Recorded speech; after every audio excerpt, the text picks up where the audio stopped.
Terremoto de quase 8 graus provoca 150 mortes e muita destruição em Mianmar e na Tailândia. Instituto Nacional do Câncer do Rio de Janeiro enfrenta crise com a falta de remédios para os pacientes. Governador de São Paulo, Tarcísio de Freitas, critica o atual governo e a atenção que está sendo dada ao julgamento do ex-presidente Jair Bolsonaro. Presidente Lula fecha acordo para a venda de carne para o Vietnã. Ministério da Justiça apresenta projeto para aumentar punições às pessoas que compram celulares roubados. Presidente dos Estados Unidos, Donald Trump, reafirma a importância do país assumir o controle da Groenlândia. Justiça da Espanha absolve o ex-jogador Daniel Alves, acusado de estuprar uma mulher. CBF demite Dorival Júnior do comando da seleção brasileira e vai em busca de um novo técnico a pouco mais de um ano da Copa do Mundo. É agora no Jornal das 22.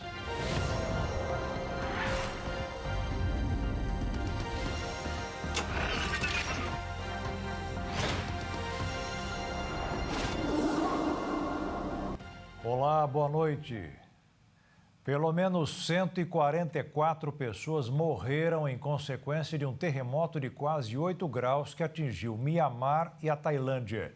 No meio de muita destruição, o governo militar de Mianmar decretou o estado de emergência no país. O tremor principal, considerado forte pelos parâmetros que medem esse tipo de fenômeno, foi registrado por volta do 12h50 no horário local, às 3h50 da madrugada no horário de Brasília. O Serviço Geológico dos Estados Unidos indicou que o epicentro foi localizado a uma profundidade rasa de 9,6 quilômetros, a noroeste de Sagaing, perto da segunda maior cidade de Mianmar, Mandalay, onde vivem mais de 1 milhão de pessoas. Um tremor secundário de magnitude 6,4 graus foi registrado 12 minutos depois. Outras partes da Ásia também sentiram o terremoto, mas não está claro se também registraram danos estruturais. Em Bangladesh, incluindo na capital, Dhaka, houve relatos sobre o tremor. Prédios tremeram no Vietnã, incluindo em Hanoi, a capital, e na cidade de Ho Chi Minh, segundo o canal de notícias estatal Vinexpress. Em Mianmar, feridos foram levados às pressas para o Hospital Geral de Mandalay, onde dezenas de pacientes foram forçados a fugir para um estacionamento próximo, muitos deles ainda conectados a soro intravenoso e tanques de oxigênio. O ditador Min Aung Hlaing, chefe da junta, fez um apelo a países e organizações internacionais para enviarem auxílio diante da crise. O acesso às informações sobre a extensão dos danos e número de vítimas surge lentamente, em parte por causa da campanha de censura realizada pelos militares, com cortes de internet e de acesso às redes sociais, com o objetivo de frustrar a dissidência. Diante de um fenômeno que potencialmente provocou danos às redes elétrica e de internet, as restrições podem dificultar ainda mais as atividades de resgate. Grupos humanitários disseram que estavam tentando avaliar a situação, mas estavam tendo dificuldades, porque as linhas de eletricidade e comunicação estavam inoperantes. O modelo do Serviço Geológico americano aponta que o número de mortos provavelmente vai passar de mais de 10 mil. É uma forte possibilidade. O estudo leva em consideração a proximidade de áreas povoadas e a vulnerabilidade da infraestrutura nestes locais. O tremor também atingiu a Tailândia. Ao menos 70 trabalhadores da construção civil estão desaparecidos após um forte terremoto atingiu a capital da Bangkok e provocou o desabamento de um arranha-céu em construção nesta sexta-feira. A primeira-ministra da Tailândia, Paetongtarn Shinawatra, declarou estado de emergência na capital nesta sexta-feira devido à destruição de vários prédios residenciais e comerciais. O Instituto Nacional do Câncer está em crise. O hospital, que é referência no tratamento da doença, enfrenta vários problemas com a falta de recursos para a compra de insumos e medicamentos. O Instituto Nacional de Câncer, referência no tratamento oncológico no Brasil, enfrenta uma grave crise de abastecimento de medicamentos e insumos desde o início do ano. A escassez tem impactado diretamente os atendimentos aos pacientes, causando atrasos em altas hospitalares, comprometendo a liberação de leitos. Além dos remédios essenciais para o tratamento da doença, faltam insumos básicos para a rotina hospitalar, o que tem levado familiares a arcar com custos extras para garantir o que é necessário. Entre os medicamentos em falta estão analgésicos fundamentais para o controle da dor, como morfina e o fentanil, além de antibióticos e insulina. Além disso, médicos e enfermeiros relatam a escassez de itens básicos como luvas cirúrgicas, catéteres e esparadrapos. A falta de catéter venoso central, por exemplo, compromete o suporte a pacientes em estado crítico, tornando a situação ainda mais preocupante. O diretor-geral do INCA, Roberto de Almeida Gil, nega que a unidade esteja enfrentando uma crise, mas reconhece dificuldades na aquisição de medicamentos. Segundo ele, alguns dos itens em falta fazem parte do programa do SUS e são comprados em larga escala pelos governos. No entanto, quando o INCA tenta adquirir os remédios de forma independente, há pouca oferta por parte dos fornecedores. Ele também afirmou que o hospital tem buscado alternativas para substituir os itens indisponíveis, mas a burocracia dificulta a reposição rápida dos produtos. Além da escassez de insumos, o número de procedimentos oncológicos do INCA caiu 22% desde a pandemia. Dados do DataSUS indicam que entre 2017 e 2025 foram realizados 61.866 consultas, cirurgias e procedimentos na instituição. No entanto, a média anual caiu de 8.800 para 6.800 atendimentos. A redução do número de internações também preocupa. No Hospital do Câncer 2, no Santo Cristo, há 83 leitos disponíveis, mas apenas 39 estão sendo utilizados. A crise no atendimento oncológico afeta diretamente novos pacientes que precisam de tratamento. A lei determina que pacientes com câncer devem iniciar o tratamento no SUS em até 60 dias após o diagnóstico. No entanto, esse prazo raramente é cumprido. De acordo com o Sistema Estadual de Regulação, 780 pacientes aguardam há mais de 2 meses pela primeira consulta no INCA. No ano passado, a fila chegou a 900 pessoas. Questionado sobre a crise, o Ministério da Saúde afirmou que a responsabilidade pelas compras de insumos e medicamentos é do próprio INCA. O ministro da Saúde, Alexandre Padilha, foi hoje ao Instituto Nacional do Câncer para conferir o que está acontecendo e saiu de lá prometendo tomar medidas para resolver o problema. Dos 41 medicamentos fornecidos pelo programa Farmácia Popular, nenhum deles é da classe de antidepressivos. Vale lembrar que hoje o Brasil é o país com o maior índice de depressão no mundo. Segundo o Ministério da Saúde, a doença abrange cerca de 11,3% da população brasileira. No período pré-pandemia, o índice correspondia a quase metade, 5,8%. Dados do Ministério mostram que os cuidados com a saúde mental são feitos através da Rede de Atenção Psicossocial, o RAPS. Além disso, o órgão declarou que direcionou quase 8 bilhões de reais aos estados brasileiros para a compra de 4 medicamentos nos últimos 5 anos. Especialistas disseram que esse valor não é suficiente para atender os trabalhadores afastados de seus empregos, devido às doenças mentais, que hoje chega a quase 500 mil pessoas. A falta desses medicamentos nas farmácias populares se torna mais preocupante quando se leva em consideração que eles não tratam apenas a depressão, mas também a ansiedade, transtornos de sono, dores crônicas e entre outras patologias. Além dos antidepressivos, especialistas alertam que os antipsicóticos, estabilizadores de humor e anticonvulsionantes são outros fármacos necessários no programa. O Brasil conta atualmente com cerca de 10 mil leitos psiquiátricos, um número muito menor do que antigamente, quando existiam cerca de 120 mil vagas. 700 mil mortes anuais no mundo são causadas pelo suicídio. Hoje, um problema de saúde pública. O programa Farmácia Popular foi criado em 2004, visando dar continuidade no tratamento de doenças através dos remédios com descontos ou até mesmo eles sendo gratuitos. O projeto conta com mais de 31 mil farmácias espalhadas em quase 5 mil municípios. O Tribunal de Contas da União denunciou falhas na análise e concessão de benefícios da Previdência. De cada 10 pedidos feitos, pelo menos um foi negado de maneira indevida entre 2023 e o início de 2024. Os erros são cometidos tanto por servidores como por robôs.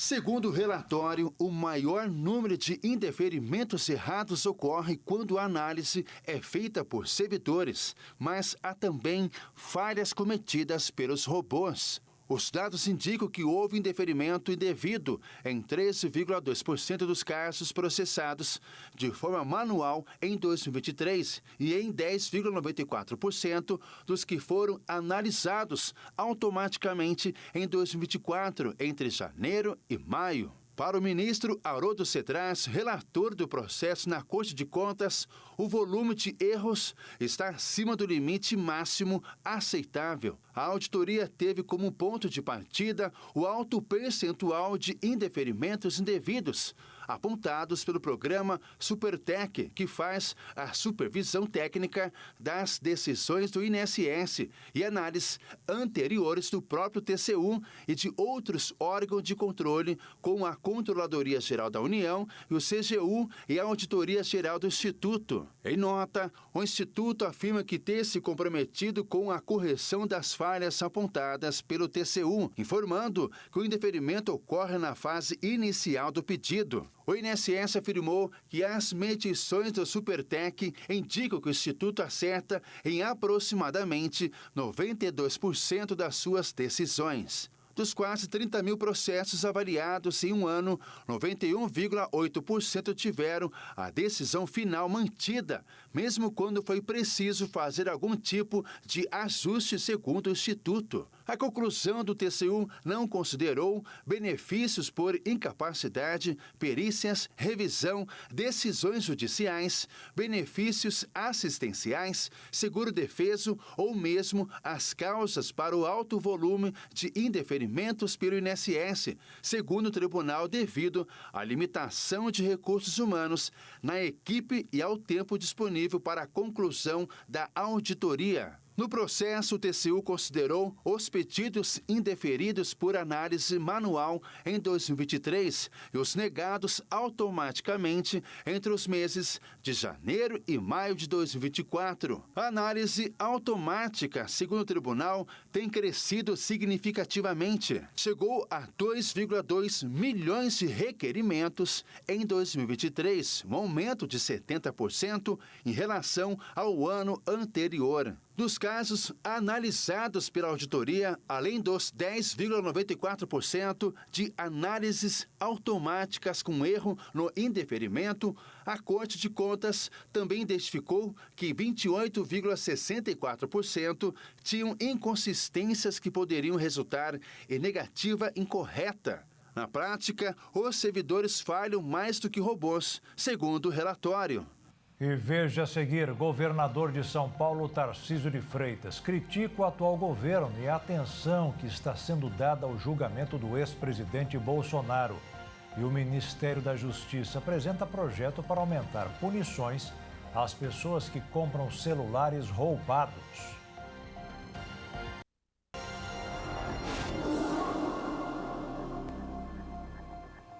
O ministro do Supremo Tribunal Federal, Alexandre de Moraes, arquivou uma investigação contra o ex-presidente Jair Bolsonaro por uma suposta fraude em cartão de vacina. A decisão atende a um pedido do Procurador-Geral da República, Paulo Gonet, que considerou que não há provas suficientes de que Bolsonaro determinou a inserção de dados falsos no sistema de saúde. O presidente do Supremo Tribunal Federal, Luiz Roberto Barroso, quer evitar que o julgamento do ex-presidente Bolsonaro seja contaminado pelo clima eleitoral do ano que vem. Por isso, ele pediu hoje que a decisão sobre o processo que ele responde não demore muito. O presidente do Supremo Tribunal Federal, Luiz Roberto Barroso, declarou que, idealmente, o julgamento do ex-presidente Jair Bolsonaro deveria ocorrer ainda este ano. A afirmação ocorre após a decisão do STF de aceitar a denúncia apresentada pela Procuradoria-Geral da República, tornando Bolsonaro réu no caso da suposta tentativa de golpe. Barroso destacou que, embora o tempo exato do julgamento dependa da produção de provas, seria preferível que ocorresse antes do período eleitoral. No entanto, enfatizou que o devido processo legal deve ser priorizado. Durante a semana, o julgamento da cabeleireira Débora Rodrigues foi suspenso, reacendendo o debate sobre as penas aplicadas aos envolvidos nos atos de 8 de janeiro. O presidente do STF justificou a dosimetria adotada, argumentando que a gravidade dos crimes praticados exigiu penas mais rigorosas. Segundo ele, a falta de punição poderia criar um precedente perigoso para a democracia. As declarações de Barroso foram feitas após sua participação em uma aula inaugural na Universidade do Estado do Rio de Janeiro, onde ministrou palestras sobre plataformas digitais, inteligência artificial e os desafios para a sociedade. Na ocasião, o ministro fez críticas às grandes empresas de tecnologia, apontando que a busca por engajamento facilita a disseminação da desinformação e também do discurso de ódio. Ele ressaltou que, enquanto a internet democratiza o acesso à informação, também abre espaço para teorias conspiratórias e manipulação de dados. Apesar das preocupações, o ministro destacou avanços proporcionados pela tecnologia, citando um episódio em que robôs foram utilizados pela polícia para desarmar uma bomba deixada em uma residência após um atentado ocorrido na Praça dos Três Poderes. Por fim, Barroso defendeu a regulamentação da inteligência artificial, ressaltando a necessidade de um esforço global para lidar com os desafios da tecnologia. Ele alertou que a regulação é essencial para combater a desinformação, evitar a propagação do ódio e proteger a democracia. E a cabeleireira Débora Rodrigues dos Santos, que pintou com batom a frase "Perdeu Mané" na estátua à Justiça durante as manifestações de 8 de janeiro, vai para casa. O ministro Alexandre de Moraes condenou a manifestante o direito de prisão domiciliar. Ao sair da prisão, terá que usar tornozeleira eletrônica e evitar qualquer contato com outras pessoas que estão sendo processadas através das redes sociais.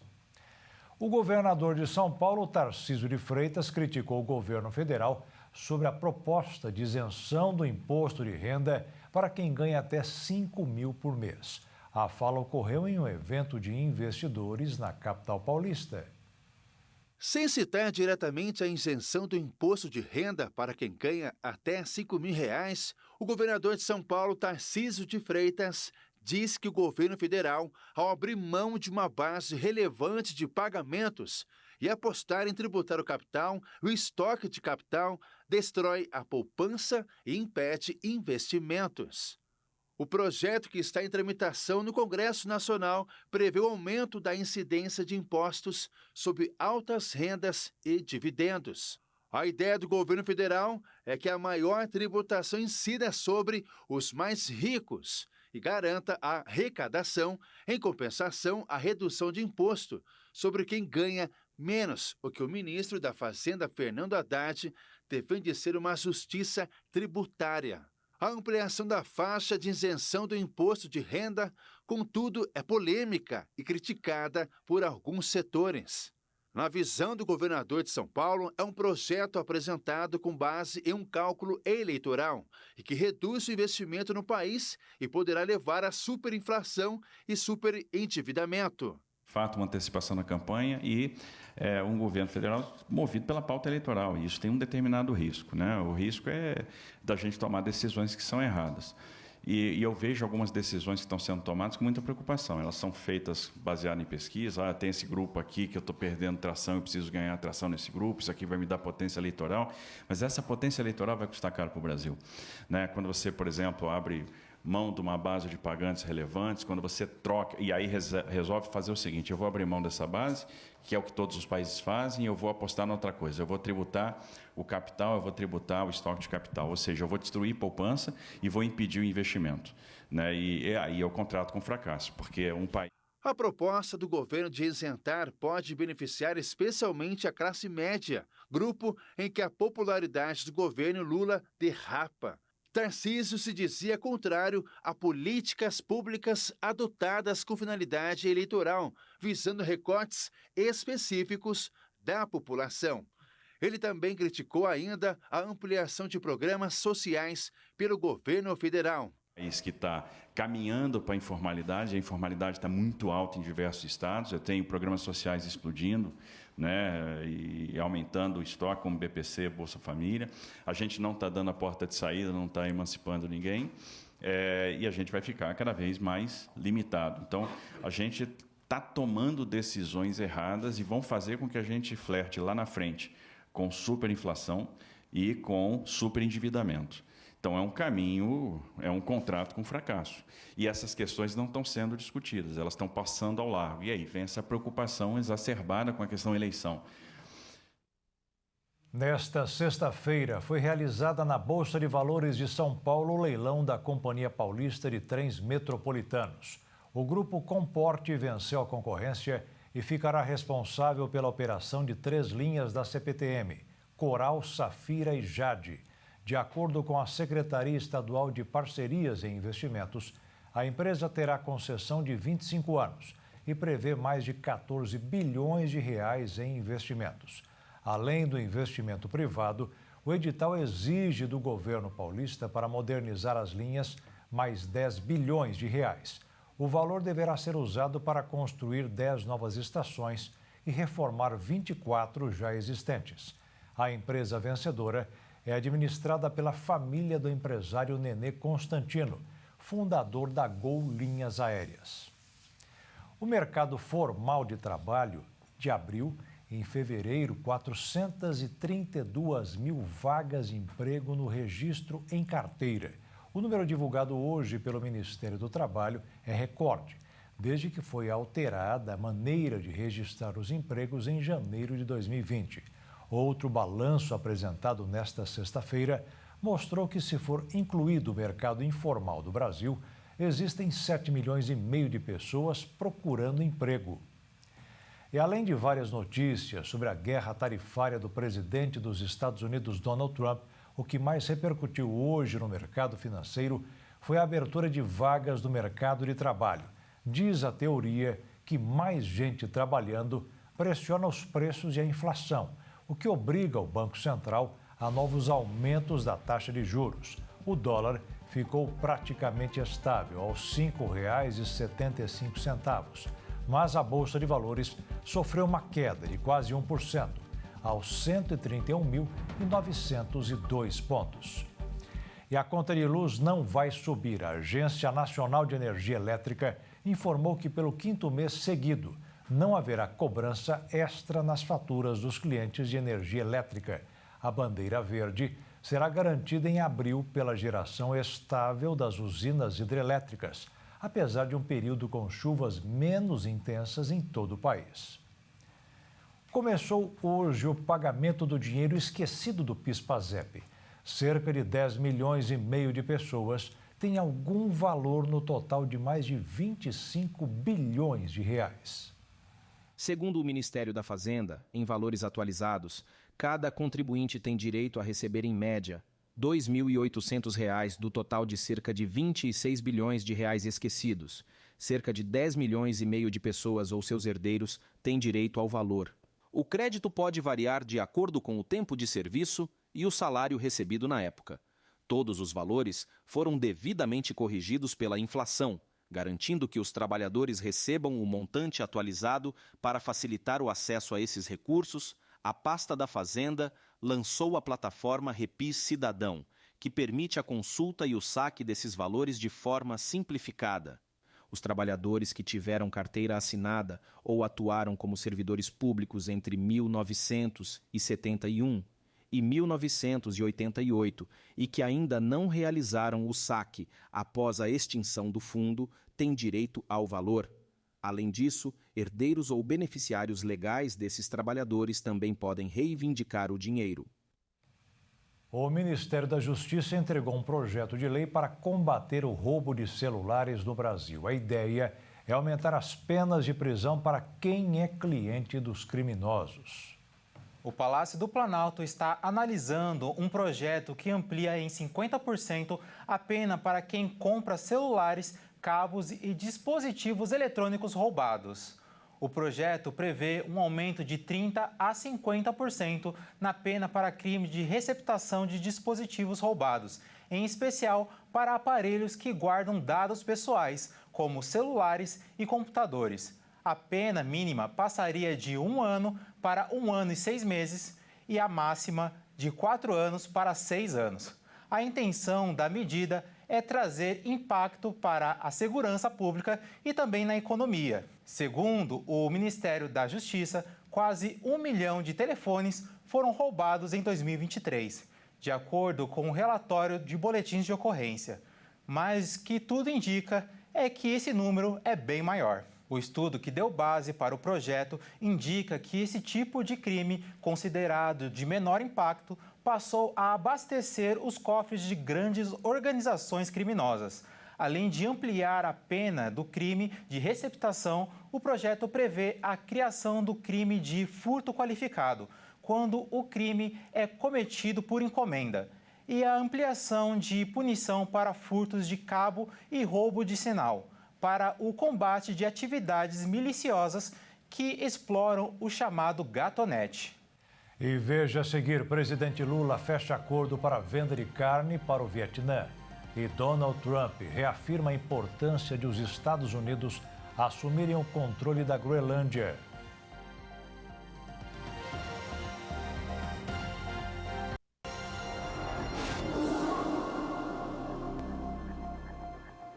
O mercado de carne na Ásia ganhou uma nova oportunidade para ser ampliado. O produto está no pacote de negócios fechado hoje pelo presidente Lula no Vietnã. Brasil e Vietnã oficializaram um plano de ação para consolidar a parceria estratégica entre os dois países. O documento foi assinado durante a visita do presidente Luiz Inácio Lula da Silva a Hanoi, após um encontro com o presidente vietnamita. O plano, válido de 2025 a 2030, define áreas prioritárias de cooperação, abrangendo setores como defesa, comércio e investimentos, agricultura, segurança alimentar e ciência e tecnologia. Lula destacou que o governo brasileiro tem interesse em reconhecer o Vietnã como economia de mercado, medida que pode fortalecer o comércio bilateral. Durante a visita, Lula convidou o Vietnã para participar da cúpula do BRICS, que acontecerá no Rio de Janeiro em julho. O país já participou do evento como observador em 2023, mas ainda não confirmou o interesse em se tornar um parceiro formal do bloco formado por Brasil, Rússia, Índia, China e África do Sul. Agora, com os acordos fechados entre os dois países, Brasil passa a ampliar a exportação de carne para o Vietnã. Lula afirmou que a abertura do mercado vietnamita atrairá investimentos brasileiros no setor de frigoríficos, tornando o país uma plataforma de exportação para o Sudeste Asiático. O setor aeronáutico também esteve em pauta. O presidente brasileiro mencionou a possibilidade do Vietnã adquirir aviões da Embraer, além de transformar o país em um centro regional para o processamento de carne do Brasil. Lula destacou que deseja expandir a exportação de bens de maior valor agregado, como aeronaves, e demonstrou interesse em que a Vietnam Airlines considere a compra de jatos da família E-Jets da Embraer. A fabricante brasileira está em negociações para vender 10 aeronaves à companhia vietnamita, mas nenhuma das partes comentou oficialmente sobre o andamento das tratativas. Além disso, Lula propôs ampliar a cooperação técnica com o Vietnã na produção de café, setor em que os dois países estão entre os maiores produtores mundiais e enfrentam desafios devido às mudanças climáticas. A Polícia Federal realizou uma operação contra um grupo criminoso que contrabandeou mais de 200 crianças para os Estados Unidos. Os acusados cobravam até R$120 mil por pessoa para facilitar a entrada ilegal das vítimas no país. A Operação El Paso, realizada pela Polícia Federal, cumpriu 7 mandados de busca e apreensão e um mandado de prisão preventiva em Minas Gerais. A Justiça Federal também determinou o bloqueio de bens dos investigados, que representam mais de R$62 milhões. Segundo as investigações, os mandantes da organização criminosa eram pai e filho, que cobravam entre $15 mil a $21 mil por pessoa, o que representava R$86 mil a R$120 mil para realizar a travessia para os Estados Unidos. Até mesmo veículos eram aceitos como forma de pagamento. Pai e filho ostentavam uma vida de luxo, com carros, imóveis e viagens internacionais, adquiridos com os valores provenientes das organizações criminosas. Os dois mantinham contato com as autoridades mexicanas, que facilitavam a entrada ilegal dos brasileiros no país norte-americano. As vítimas eram acompanhadas por um grupo chamado de coiotes, que eram pagos para auxiliar na travessia entre os países, garantindo transporte, passagens e hospedagem. O esquema durou mais de 6 anos e foi encerrado no ano passado. Durante o período, pelo menos 700 brasileiros foram contrabandeados para os Estados Unidos, incluindo mais de 200 crianças e adolescentes. Os investigados vão responder pelos crimes de contrabando de imigrantes e envio ilegal de crianças e adolescentes para o exterior, com pena prevista de até 10 anos de prisão. As enchentes que devastaram o Rio Grande do Sul, assim como a seca e os incêndios que devastaram a Amazônia e o Pantanal, estão no relatório publicado pela Organização Meteorológica Mundial. A América Latina e o Caribe foram o tema principal do documento.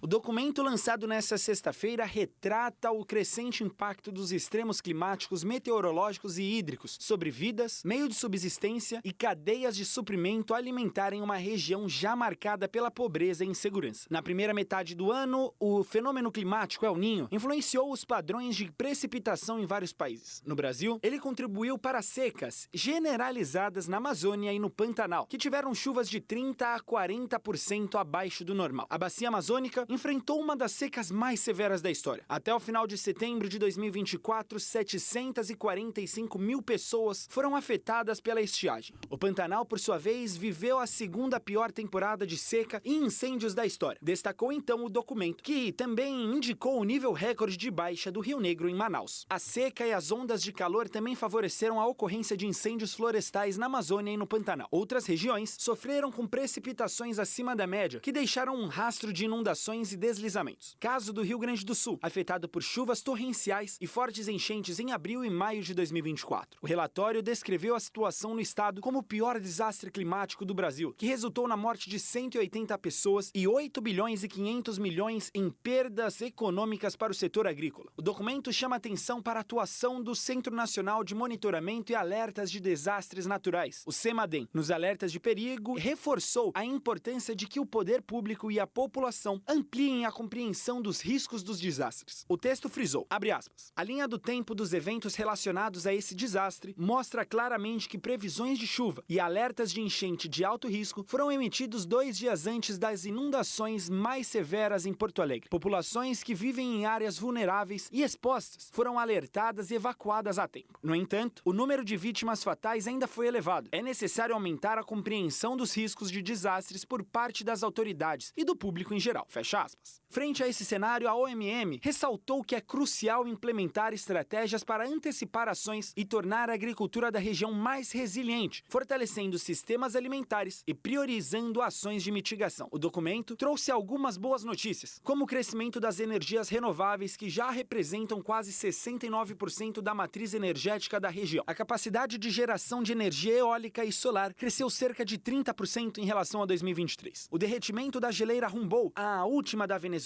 que transformou a nação no segundo país do mundo a perder todas as suas geleiras nos tempos modernos, ou seja, o país se juntou à Eslovênia, foi considerado motivo de preocupação pela Organização Meteorológica Mundial, uma vez que elas representam fontes de águas essenciais para milhões de pessoas na América do Sul. O presidente americano Donald Trump voltou a afirmar o interesse no controle da Groenlândia para a segurança internacional. As declarações aconteceram após seu vice-presidente ter visitado a base militar da ilha. O presidente dos Estados Unidos, Donald Trump, voltou a afirmar que precisa do controle da Groenlândia.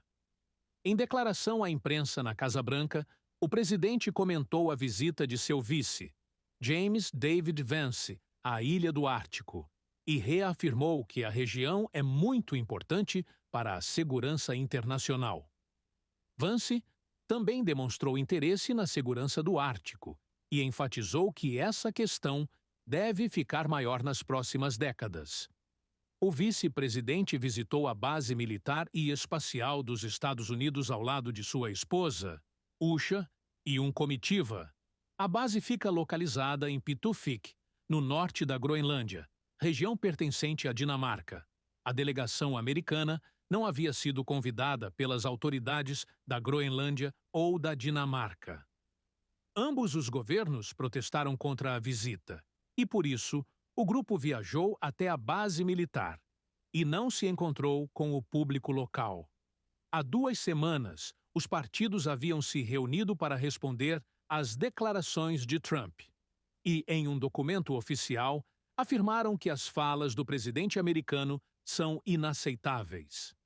Além disso, antes da chegada de Vance, um acordo político que visa manter os laços entre a Groenlândia e a Dinamarca foi apresentado na capital da ilha.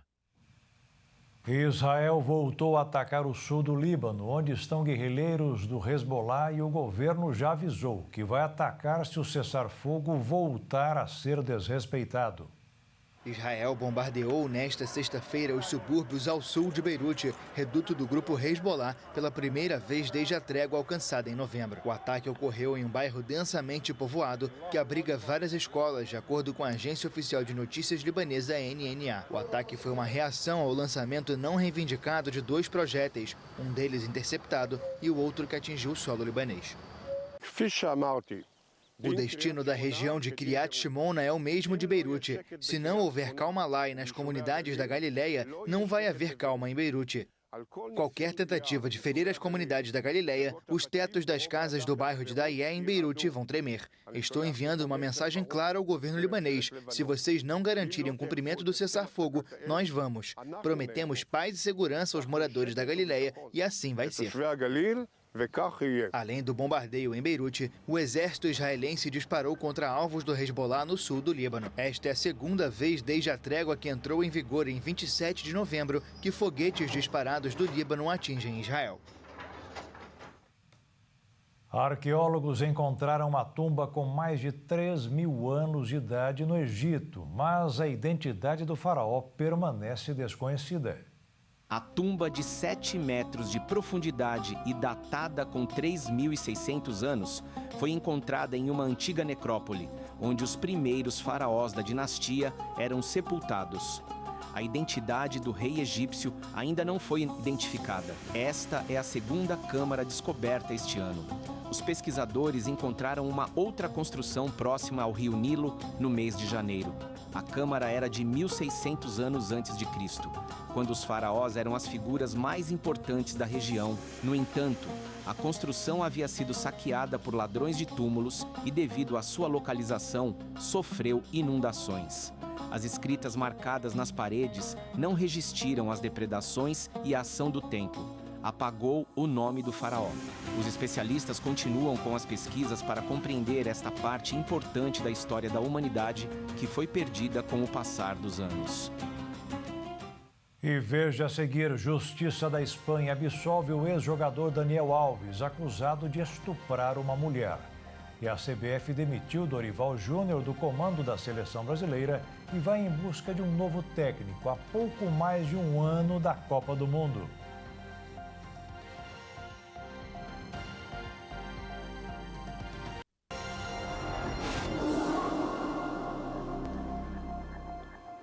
O ex-jogador Daniel Alves foi absolvido da denúncia de estupro de uma jovem em um banheiro de uma discoteca em Barcelona.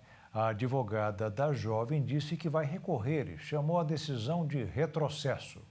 A advogada que representa a jovem que acusou o ex-jogador, Daniel Alves, de estupro, afirma que vai recorrer à decisão de anulação da condenação.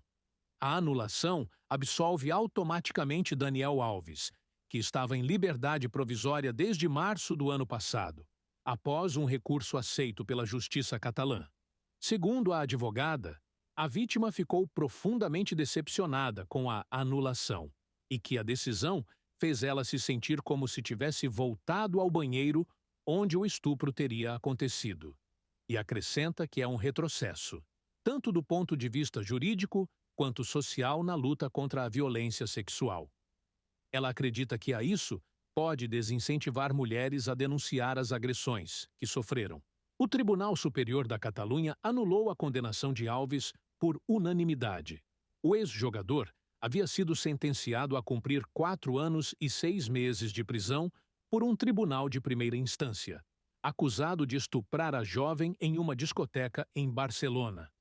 Os juízes apontaram que a decisão anterior apresentava lacunas e imprecisões. Apesar de não duvidarem do teor da denúncia, a Corte entendeu que a sentença em primeira instância não esgotou todos os recursos para comprovar a versão da acusação.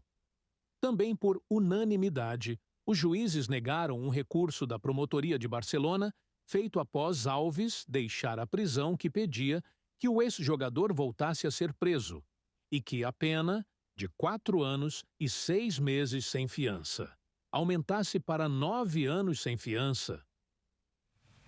O Supremo Tribunal Federal iniciou o julgamento de um recurso da defesa do ex-jogador de futebol Robinho. O ministro Luiz Fux, relator do caso, rejeitou os argumentos da defesa sobre a aplicação retroativa da lei de imigração e votou contra o pedido de liberdade do ex-jogador. O ex-atacante foi condenado a 9 anos de prisão na Itália pelo estupro coletivo de uma mulher albanesa, ocorrido em uma boate de Milão em 2013. A defesa de Robinho ingressou com habeas corpus no STF para soltar o jogador, pedido este que acontece no plenário virtual da Corte, onde os ministros devem votar até o dia 4 de abril. Dorival Júnior não é mais técnico da seleção brasileira. O anúncio foi feito na tarde desta sexta-feira, após uma reunião realizada na sede da CBF. Edinaldo Rodrigues, o presidente da entidade máxima do futebol brasileiro, se pronunciou à imprensa em uma coletiva fechada a perguntas. Além de Dorival, os auxiliares Lucas Silvestre e Pedro Sotero e o preparador físico Celso Rezende também foram desligados de suas funções. Rodrigo Caetano, diretor de seleções, e Juan, o coordenador técnico, permanecerão em seus cargos. Terça-feira, logo depois do jogo, que falaria no dia seguinte, falamos e reunimos com o Dorival Júnior e também com o Rodrigo Caetano aqui ao lado, e a CBF nesse momento anuncia que encerrou o ciclo do Dorival Júnior. A gente agradece muito pelo trabalho que ele desempenhou à frente da seleção brasileira e a gente deseja para ele todo sucesso em novos desafios em sua carreira. Portanto, assim, agora, a partir de agora, que vamos trabalhar na busca de um substituto. Edinaldo também falou que as opções de substitutos divulgadas anteriormente pela mídia não foram passadas pela aprovação dele, nem por representantes legais. O nome favorito do presidente é Carlo Ancelotti, do Real Madrid, mas a negociação não é simples, pois o italiano não sairia da equipe merengue antes do Mundial de Clubes, tornando então Jorge Jesus, ex-Flamengo, o favorito nas conversas. Dorival Júnior atuou apenas em 16 jogos, somando 7 vitórias, 7 empates e 2 derrotas, um total de 58,3% de aproveitamento. O desligamento foi fortemente cobrado pelos torcedores que estavam insatisfeitos desde o ano passado, mas o estopim foi a derrota por goleada contra a seleção argentina por 4-1. Após a demissão de Tite, Dorival foi o terceiro comandante da seleção, vindo depois de Ramon Menezes e Fernando Diniz, que assumiu a seleção canarinho interinamente em 2023. Agora, a entidade precisa achar um nome que venha para suprir as necessidades da amarelinha, levando em consideração que em junho há mais 2 compromissos pelas eliminatórias da Copa do Mundo. O primeiro contra o Equador e o segundo contra a seleção paraguaia. A Polícia Rodoviária Federal iniciou nesta semana uma mega operação para fiscalizar o descanso dos caminhoneiros em todo o território nacional. Durante a ação prevista para até o dia 4 de abril, os locais estratégicos das rodovias federais serão fiscalizados com maior atenção. Durante as abordagens, a Polícia Rodoviária Federal vai checar, por meio do cronotacógrafo, o tempo de condução dos motoristas e o cumprimento do descanso estabelecido pela legislação, que é de 11 horas ininterruptas a cada 24 horas. A PRF também vai verificar a documentação dos veículos, das cargas e o estado de conservação dos caminhões, especialmente dos sistemas de freios. A fiscalização da Polícia Rodoviária Federal se dará preferencialmente pela análise do disco ou fita diagrama do cronotacógrafo, equipamento obrigatório em ônibus e caminhões, que registra velocidade, distância percorrida e tempo de direção, ou pela verificação do diário de bordo, papeleta, ficha de trabalho externo ou ficha de trabalho do autônomo.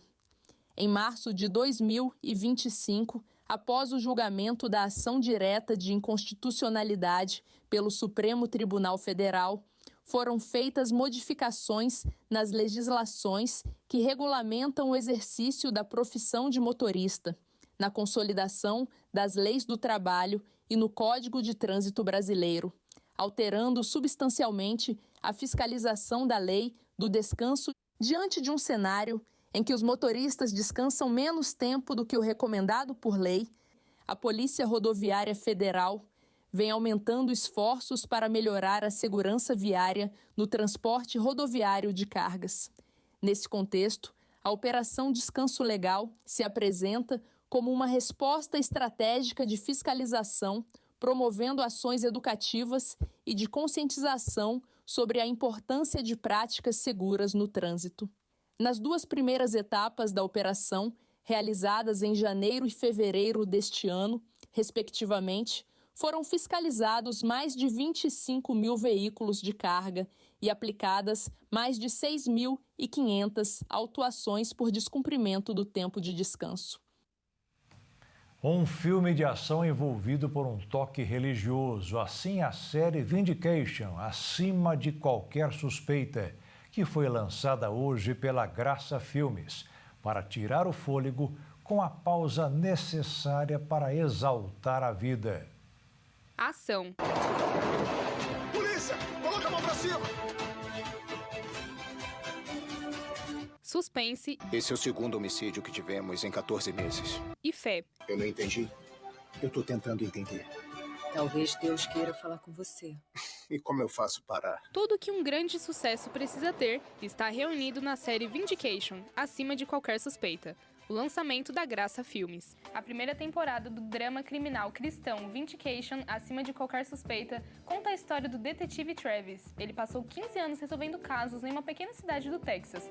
São 10 episódios e a cada um deles, um caso novo é investigado com muitas reviravoltas e imprevistos.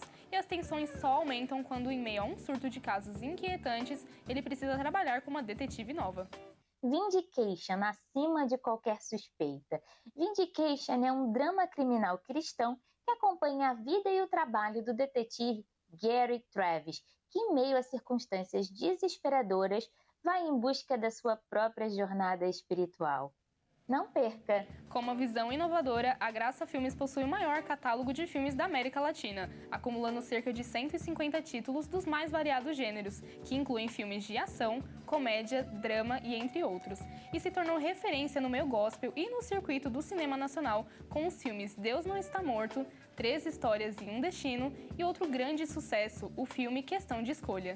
Os episódios da nova série estarão disponíveis semanalmente no canal do YouTube da Graça Filmes. Mas para você ter um gostinho de como essa série vai te surpreender, vamos dar uma olhadinha no trailer oficial.